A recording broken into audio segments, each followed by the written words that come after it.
long, and I didn't really sleep the night before, so I was running on adrenaline. So how does that, if you have a photo shoot though and you didn't sleep the night before, like a woman would worry about bags underneath the eyes. Right, well, I mean, that's what they put makeup on me. I'm not proud of it, but they put makeup on me. What are the beauty secrets of Justin Bieber that most don't know about? Come on. I would say moisturizer in the morning. All right. Moisturize the face. You got to make sure to get sleep. That's one thing. I don't know.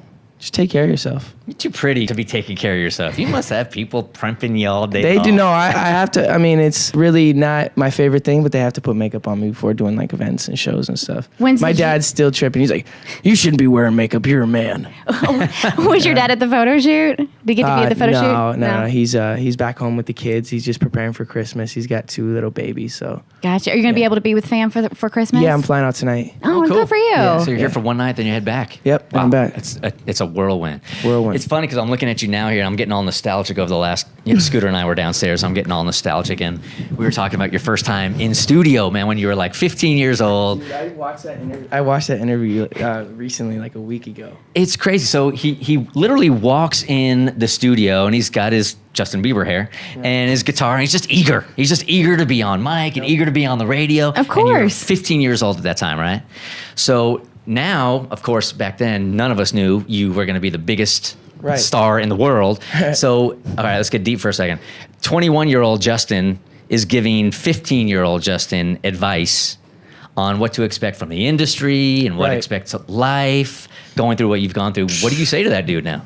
I would just say, just listen to the people who care about you, and also I was so, you can't really teach innocent, because I was innocent and I was young and I trusted everybody, and with being young and innocent in this industry, it's not necessarily the best thing because people take advantage of vulnerability. And so I think I was just in a place of just trusting everyone and, thinking everyone was on my side and eventually getting burned. And yeah, it's just tough, man. And after a while, I started putting up walls and boundaries. And for a while, I kind of shut everybody out. And then I kind of lost my own personality and lost my charismaticness because I just didn't trust anyone. And then finally, I was like, you know what? I'm not going to let them win. I'm going to give them some of me and learn how to put up a wall without closing myself off completely. You're probably the most competitive person I've ever met in my life, and I've seen it time and time again. Yes. And I've seen it. There was one time, you're not going to remember any of this, but there's one time you're on stage and you're like trying to kick like a jujube or something into the crowd while maybe you were on the side of the stage throwing it at them. What in the world are you talking about? No, because... Yeah, we just were doing crazy stuff. Like, we used to have these, like, sound check parties. Is that what you're talking about? Yeah, that's exactly what it was. Yeah, and then before we do like weird games and he'd throw something to me and I tried to kick it and I wouldn't stop until I got it. I'm like that type of dude. Like the other day, I forget what it was, but they were like, he's not going to stop. My boy's like, he's just not going to stop. He's going to do this until he makes it. I saw it that day. So is it that competitiveness to where like when everybody's coming down on you, you feel like the media isn't being fair to you? Right. At some point you got competitive and just started fighting back, right? Well, the thing is that throughout it all, I always knew my talent level and I knew what I was capable of. So I was never worried about coming back. And that might sound weird, and because I was such in a weird place, but I always knew what I was capable of. And at that time, I was just growing up and figuring myself out.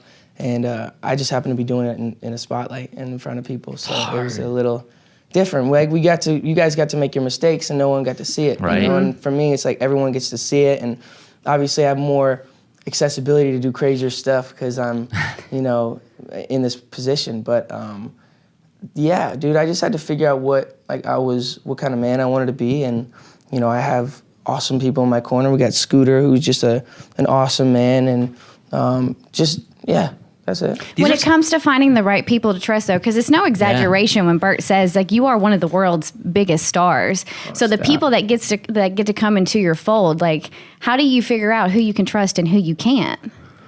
Well, I had to reassess that completely. I kind of like shut everybody out. After I was like, you know what, I'm gonna kind of start making some changes. So I kind of just like, let me take some space, even from the people that I loved. And then I came back and I put them in the positions where they needed to be. Before it was like, I didn't really have anyone in designated places. It was just like whoever, whenever, because I was just like, I wanted people around, and, you're in a place of being lonely and stuff. It feels good to have someone around. It doesn't even matter who it is. Mm-hmm. So they felt like they just didn't know their place either. So once I came back and I was like, okay, this is where my mindset's at. when I'm in the studio, I'm doing this, you guys come through. I love having you around, but you don't need to come on my bus all the time. And, it's just finding out places where they belong. People naturally weed themselves out and then right. to places. And then like, I got my brother here. He's, not my real brother, but he's, my dad dated his mom for 15 years. So we like spent Christmases together, and I know I can trust him, and yeah. Those conversations got to be tough. Like, you got this group of people, and you want to assume that they're your best friends, and then at some point you got to say, that's a tough conversation for anybody. Now, if you're having it at 19 or 20 or 21, that's tough. It's one of the toughest things, especially when you really love someone. And I'm not the type of person who likes confrontation at all. Like, I hate it, especially with my friends. So I don't want to disappoint them. I don't want them to think that I don't love them, But there's sometimes you just need space, and it's like, I still love you, but I'm gonna love you from a distance because I don't know if like we're right for each other right now. Not like, you know what I mean? Yeah. But it's probably comforting for teenagers to hear this because we've all been there. Like we've all had those friends that we couldn't say no to, and peer pressure, and this is probably how we gotten ourselves into situations that we have. Yeah.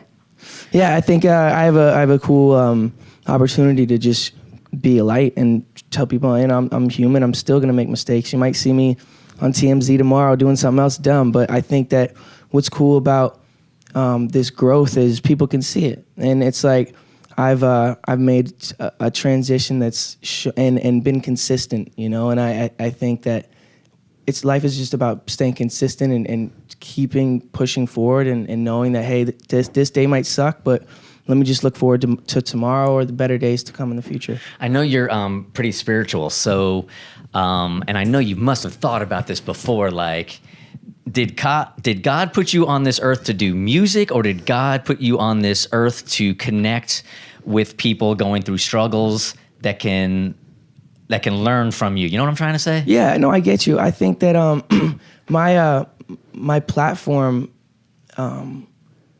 gives me the opportunity to do that. My love and my passion is people, and that's where my music comes, is because I'm able to give them something special, whether they're going through whatever they're going through. I think the connection comes through my music and helping them through my music. I don't know if necessarily I'm meant to be a public speaker or someone who's, I think what my platform is come to my show, feel the energy from my music, know that my music is positive and light and beautiful, and hopefully they can take something from that, because I think that when it's almost like a religion in itself. When you're coming to a concert, you're leaving all your troubles behind. You're going to just be like completely enveloped in the music, and you have your hands up, and it's like you're just there and you're present. And I think that what's so beautiful about that is like everyone's connected, everyone's there and there for the right reasons, and that's why I love what I do. Now, purpose is a powerful word, and I think it's a bold move to make it the title of your album. Right. Do you feel like you found your purpose, or are you still searching for it? I think slowly but surely, but I think that finding your purpose is one of the most important things, and that's why I wanted to make the album Purpose, because everything that I put out so far, whether it's Never Say Never or Believe, it's all has something that's such a powerful word that you can take it however you want to take it and run with it, but it's powerful. And for a while I felt like I lost my purpose, and slowly but surely I'm figuring out where I belong and what my purpose is and what I need to do for the world and what I need to do for myself, and hopefully I just keep moving in that direction. And yeah. Over the last year, man, you've gone through some ups and downs, and we've all been sort of following it. And I will say that I have been very consistent. I will have your back on this. I will have your back on this. I had you because I could see, like, nobody could understand. And I've seen, like, artists in their 40s saying stuff like, look, this comes with celebrity, he should know. But those 40-year-olds never had to live in the kind of social media spotlight that you have to deal with. But not even that, even just my life in general. Like, yeah. They don't have people following them and screaming every day for them. Yeah. Well, everybody thinks it's great. Like they have this. They never had a public image that was perfect, per se. Like when I started, they portrayed me as being this perfect kid that like no one can really hold up to, and so I had all this pressure being this guy. And for a while, I was just like, you know what? I'm not perfect. I have struggles. I have problems, and people can say, well, what problems do you have? You're a celebrity. You have millions of dollars. You're driving a Ferrari every day. But let me tell you, dude, once you get somewhere, you're going to say, hey, I got this now. What's next? Like, what else am I going to get? Like, once you get something, you always, if you can, it's like when you get a new car. I remember when I got my Ferrari, dude, and I was showing everybody. It was so special to me. It's still very special to me, but it's a different special now. It's like, yeah, I love it, but it's like I'm not opening up the glove box and showing them the glove box. Like, I'm showing them the glove box in my Ferrari. That's how happy I am. Yeah. And like after a while, you just start. It's like, what's next? Now I want the new car. And it's not a selfish thing, but it's just human nature, I think. And once we can completely understand that, like, there was a quote Jim Carrey said. He said, "I wish everyone was famous so that no one would want to be famous." You feel the same way right now? I feel the same way. It's just because like people think it's this amazing thing, and there's these pressures that no one can really understand of having to be on and having to, smile and make sure you're portrayed as a certain thing when you might be having a bad day. I might be on the toaster coming up at a show and just had a fight with my girlfriend, or I don't have a girlfriend, but but per se, or something happens where my mom or something happens and I have to come up in that toaster and I might be crying before the show or in a bad mood, and all of a sudden the toaster rises and I have to just put on this complete different thing and yeah, it can be, it's tough, but I think that I'm made for this. Isn't it a drug though? Like, isn't it kind of intoxicating? Like, if you ever think of your life now away from it, like, you must have had thoughts over the last year, because I saw one article saying you were feeling so depressed, you're in your hotel room, you're all by yourself. You must have at one point said, I'm just going to walk away from it. If the reality of that happened, do you think that the celebrity of this is so intoxicating you could really, really walk away from it? I do, yeah. I think I just love music so much. And for me, it was about the music. And even through that terrible time in my life, I learned so much about my artistic, creative side. And I might have been in a weird place, but every night I was going to the studio. Every night I was working on what I loved, and it showed on this album. I have another #1 single, and this was all hard work that I put in. I didn't go to all these super producers and say, hey, I need you guys to write me some smashes. I'm coming back. I literally worked on what I thought was unique to me and a unique sound to myself, and I ran with it, and people are gravitating toward that. And I think if I wouldn't have spent that time, if I would have, stopped doing what I loved during that time and just listened to everybody, and because I stepped away from the spotlight, I stepped away from, all this stuff, but what I did was I kind of just hid in the studio and just like grinded it out. And I found people that I love to work with, found people that I didn't like to work with, found people that I vibed with, found people that it's really hard to really find someone who you can write with, has such an open mind and who doesn't try to steal your creativity, and you can really bounce off ideas with. And I finally found this dude named Pooh Bear, who's super talented, who helped me write What Do You Mean and Where Are You Now, and he's just has this. Where do you find someone like that? I mean, Craigslist? No, it was actually Facebook. organic. Yeah. It was actually organic. I went to the studio with someone else, and he was in the studio writing for them.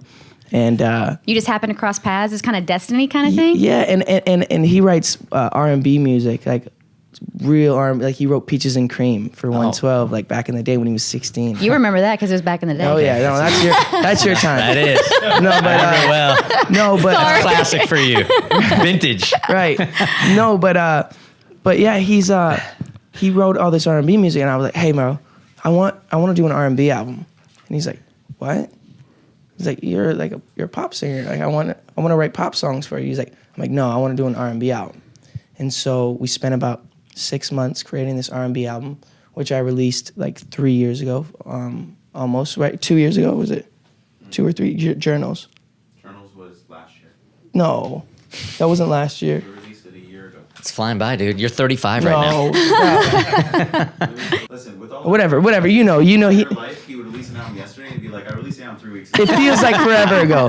Anyway, so I released this little project, and it was like a creative project, and I only released it online. And so I did that for myself because I was like, I just want to do R&B music, and we did that. It did pretty well. It wasn't like a super huge album, but I wasn't planning for it to be that. I didn't do any promotion. I didn't do anything like that, and I got to do that and express myself creatively. And then after that, I was like, you know what? I want to go back and I want to incorporate this style into my pop lane. And I want to go and make some smashes. So we started like cooking it up in the studio, and we actually found Diplo and Skrillex. Scooter actually was in like a bar or a club or something and ran into Diplo, who was like, yeah, we're doing this album. We want to get Justin on it. And so we had this song, just me and a piano. And we sent that over to Diplo, and him and Skrillex messed with it and created Where You Now. And that dropped like do do do do do, and like we're like, what is this? It's unbelievable. And so I called them into the studio. I was like, hey guys, I think that this could be a sound that's gonna change music, and I think that I would be an awesome person if you can just trust me to take this sound and run with it. And they were like, we would love that. And so I spent the next couple months with me and Skrillex, and we just grinded in the studio, found stuff that we loved, we didn't like, and eventually we came up with Purpose. Do you think you've had the longevity you've had because it started out so pure and it's always been about the music and not about the fame? I think so. I think too, people understand and know that I was found on YouTube, for my talent. Do you feel like this is the first time that you've been in control of your own music? Like, I'm sure when you're coming up, people are telling you what you can do, right, and maybe you're not really down with exactly the music you're putting out, but now you control it. Do you feel that way now? 100%. Yeah. Yeah. I and every time I go on stage now, I'm hyped up about doing the songs that I made. And before I wasn't so hyped up. You have to play the game a little bit. I was young. I didn't really know what I wanted creatively too. So Think you're ever going to look back at the stuff you put out now? Because I think it's an awesome album. And I was telling Thank Scooter, you. I don't download anything. Yeah. And this album is awesome. Thank Do you you. think that there's going to be a couple of years from now where you're listening back to this one going, that was my sound then, but I'm so not down with that now? Well, no, I think that music changes, and I think that we all are gonna look back and say, man, that sounds dated. But I think what I did on this album is I made songs that were, if you strip them down and you just play piano with them or you play guitar, they're still beautiful songs.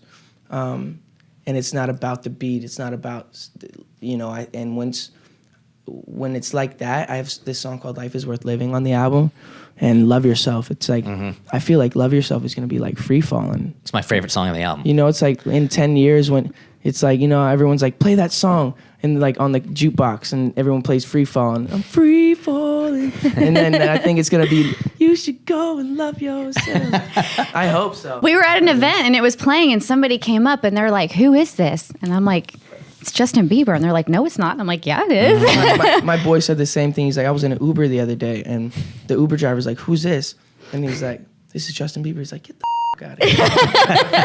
It was funny. Good for you, man. 2015, what did you learn about women in 2015?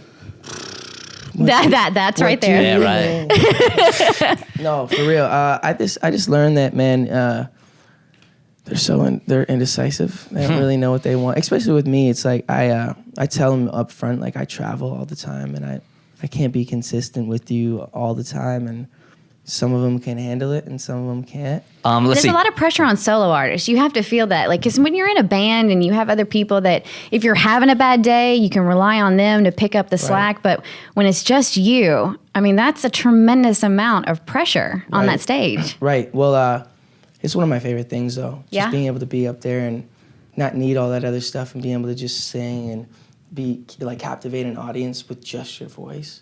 It's beautiful. You know how you were talking about, Lo, that you almost get into the routine of things, so it's like, what's next?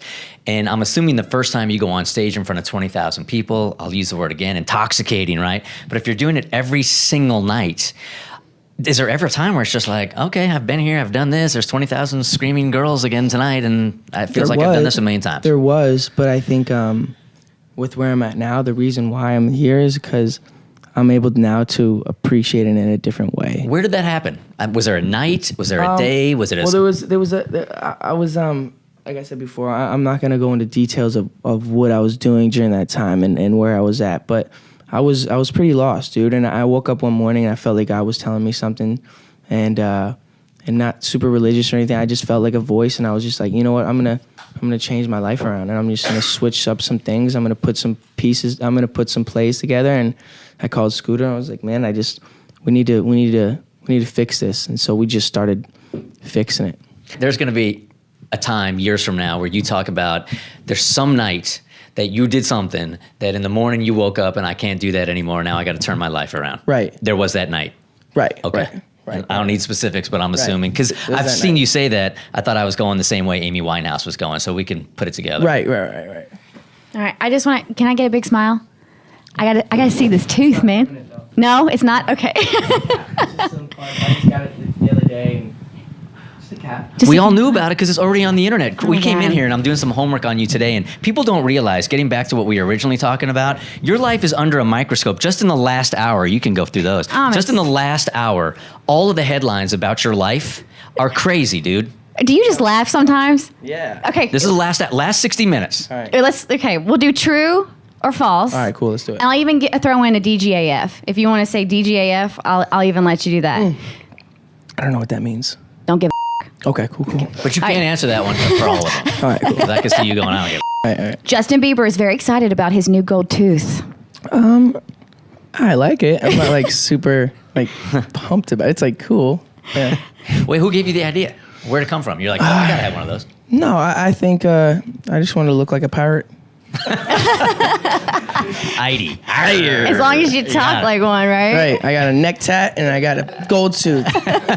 Justin's really making a You're gonna reach out to Johnny Depp and Yeah, see if you're you like can Jack get the Sparrow, man. next I know, Pirates of I the know. Caribbean. Oh, you want to hear a cool Johnny Depp story? Yeah. Please. I open my door at the hotel, knock, knock, knock, open it up, it's Johnny Depp. And he's like, hey, I just wanted to give you this. I'm like, what? He gives me a box, open it up, and it's one of his cool hats. Shut up. Swear to God. Yeah. Out of nowhere? Out of nowhere. How the hell did he know you were staying there? I think he was doing like a press conference or something in the lobby, and like someone must have told him I was up in my room and just came up. As and you open the door, you're like, you're not really Johnny Depp. for Shut real, up. isn't that cool? And then he Yeah.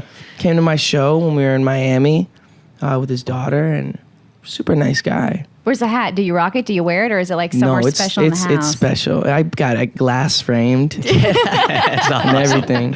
Johnny Depp is a believer. Yeah, I Oh, yeah. love Okay. it. All right. Is Drake's dad collabing with Justin Bieber? No, we're not doing a collaboration, but super nice guy. I actually met him at the Nice Guy in LA. Yeah. This is literally the last hour these all came out. Okay. Justin weird. Bieber's rebirth included a baptism in Tyson Chandler's tub. That is true. Okay. The trendy massage that gave Justin Bieber a hickey. I didn't even know about that one. Yeah. You're doing something freaky or some kind of... Yeah, I got this. I have really bad neck problems. A couple of years ago, I landed on a trampoline on my neck. And then after that, like a month later, I was on a surf simulator and my neck was still messed up. And I like flew back and like jammed my neck. So I never really got it fixed. I kind of just like adjusted to it and just like let it rock. And then a couple years later, my posture was messed up. And so I've been doing this training and physical therapy for the past like 6 months and just getting my body back in shape. And so we use this tool called the Graston, which is like this metal tool, and they really scrape out all the scar tissue and stuff, so it leaves these red marks that look exactly like hickeys. And everyone was like, Justin's getting hickeys and stuff. I'm like, guys, I'm not 16 years old. Like, these are scrapes from a Graston. I would have definitely done that like when I was in the 8th grade to make people think I was making out with a girl. You if used that was vacuum back in the day. cleaners, don't even No, you lie. know what I did back in the day? What? Is they used to have these snake charm kits. Like I lived in like a rural area of San Diego. So if you got bit by a snake, you put this little plunger on you and it would suck the venom out. So in the middle of the night, I would put them on my neck. So I would wake up in the morning and people in the 8th grade would think that I was making out with a girl.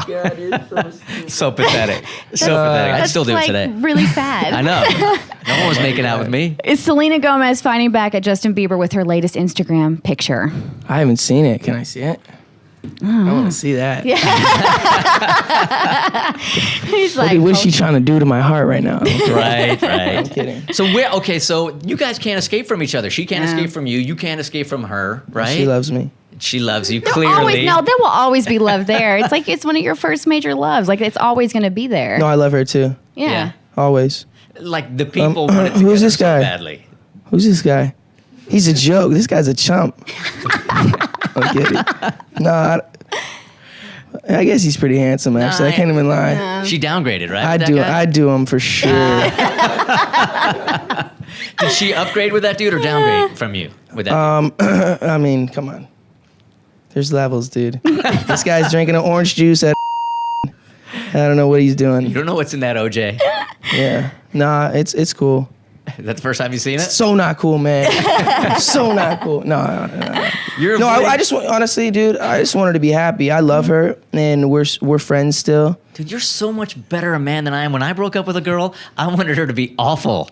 I didn't want her to be, oh, dude, I just wanted her to be happy. No, I wanted her to be miserable. Well, we were on and off for years, and then like we left on good terms. So like, I think it was just we needed time to grow for ourselves, and we were like, you know what, maybe we'll come back together in the future. And then it ended up being like so long, and we just grew apart, and we're just not the same people anymore. Right. So you know, we'll hang out. We'll see her every now and then, and we'll talk, and that's pretty much it. Be honest. Do you mess with people on social media? All you the can, time. You can post whatever you want, all the time, and it turns into a flipping frenzy. They always think some stuff. Yeah. How much of social media is calculated for you? Not much of it. Okay. No, I'm pretty much on the whim with my stuff, and it sometimes gets me in trouble. I bet Scooter loves that, doesn't he? When's the last time Scooter called you and said, dude, you just up? Yesterday. Every day he calls me just You're such a wuss. You don't want to ask the Kourtney Kardashian question. Oh, did I miss it? Yes, it's the first one there. Oh, it's not in You're just being a blue. wuss. Sorry. Justin Bieber, 21, getting ego boost from romancing hot mom Kourtney Kardashian, 36, and doesn't care he's being used to hurt Scott Disick. You're being used, dude. I'm being used, man. What can I say? Yes.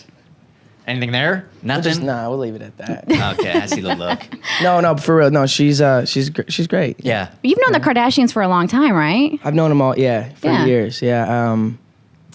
Yeah. The thing is, there are no secrets. That's the problem. I know. What I was getting to before is like your life it's a microscope, and there's literally nothing. I pulled up to the hotel. There's no publicity that you're going to be here. Nobody should know that you're here. There's fans downstairs, right? Dude, there's a ton of girls down there waiting just to get a glimpse of the beaut that you are, of your gold tooth. Ching. Yeah, you can't go anywhere. All right, what did we miss? What's coming up? You got TV, movies, you got an ice show coming up. How did you What are you doing? celebrate the success of the album? There had to have been a celebration of some sort, because that was I think huge. I'm still celebrating. Yeah. Nice. No, we've been celebrating for a while. Just like going out, getting drinks. 21 now, so yeah. But just being able to go out with your friends and being able to be responsible and still have a good time, but still have fun. And I think what's weird is, you know, I'm a Christian, I'm a believer, and often people are I don't know, maybe too conservative, or you know, I don't think it's wrong, and I'm stumbling over my words right now because I don't want to offend anybody, but I do believe that you can go out, you can have a good time, and you can enjoy yourself. You can get some drinks, and you can have fun, and you can be surrounded, you can be with girls. And I don't think you need to be so serious about it. I think loving God's a whole separate thing, you know. And once you can still be obedient and still love Him but I don't think you have to love God and not be able to go and have fun and enjoy yourself. And Amen. As long as it's not, you know, provocative or intense or mean or evil, I think that is, if you're living life based on love, I think that's what God is. And if you can just keep that in mind. How many times have I said this on the air that at some point somebody put a big old stick up the world's butt? Every day. Every single day, man. But how much of that stuff do you read online, and does it even affect you anymore? And at some point, if it doesn't affect you at all, maybe there's something constructive coming in that you're blocked to because you've just heard it all. You know what I'm saying? Right. I believe that we're all on our own journeys, and my journey just happens to have people criticizing me. And I think everyone has people criticizing them, whether they're at work and they have their boss, or their people and just saying stuff in the corner like this guy over here. But like, I think that we all have our issues, whether it's money and understand you're on your own journey, and don't try to throw other people's journeys in your face or in their face. And I'm kind of just rambling at this point, but yeah. that never goes away, I don't think. Yeah. No, What are it your New doesn't. Year's resolutions? My New Year's resolution is I want to quit smoking. Yeah. Oh yeah. You got to protect those pipes. Oh yeah. Yeah, dude. I gotta When quit did that start? smoking. Like 6 months ago. Yeah. Yeah. It's a bad circle. I'm gonna do it. It'll stunt your growth. I started smoking when I was Well, 7. I think You're I'm such a liar. What happened?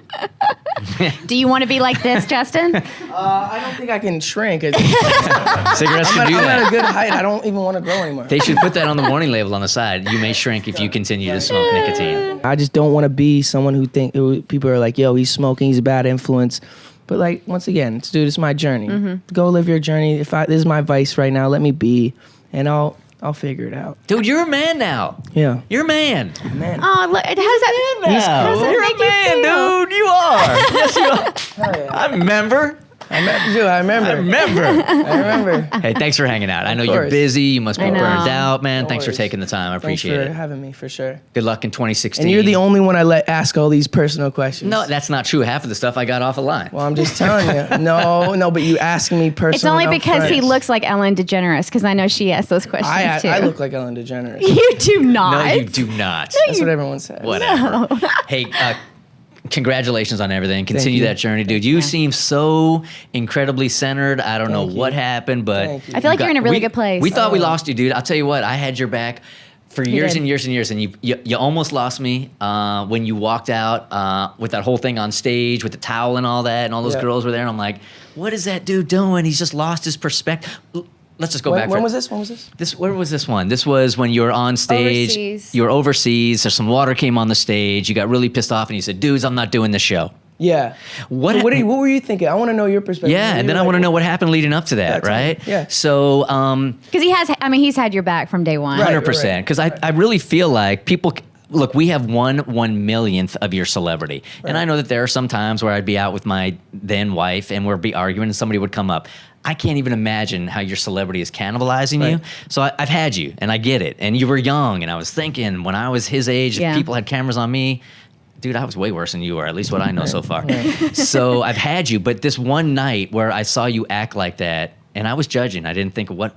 Right. I wonder what happened that day. Right. It's just like, he's forgotten, man. These little girls here have lined up all day long. All they want to do is see Justin Bieber. And you come on out there and it's like a little water and a Right. towel and you're punking Right. out and you're like, y'all, man, I Yeah. don't give a about your time. And I For thought, he's losing me because he's right. lost perspective. Now, All right. listen to the lead up of this. Yeah. We'd been on this crazy overseas run for about 7 days at this point, and it was nonstop, morning to night, interviews, press, boom, boom, boom, all day, every day, and there was this final day. I was like, dudes, I haven't had a break. We just flew here from America. I'm jet lagged. I'm tired. I'm like, I'm not gonna give the best performance. I'm like, I'm not gonna be able to give them what I told them, and I was just cranky. And I went up on the stage, and and I'm looking back, and I'm like, you know what? If I wasn't tired and stuff, I would have given them more grace. But I was just so exhausted, and I felt like, you know what? I'm all the way out here. I came all the way out here to do a show for you guys, and I'm asking you nicely, can you please just not pull on the towel? And at first I said, hey, can you stop pulling on the towel?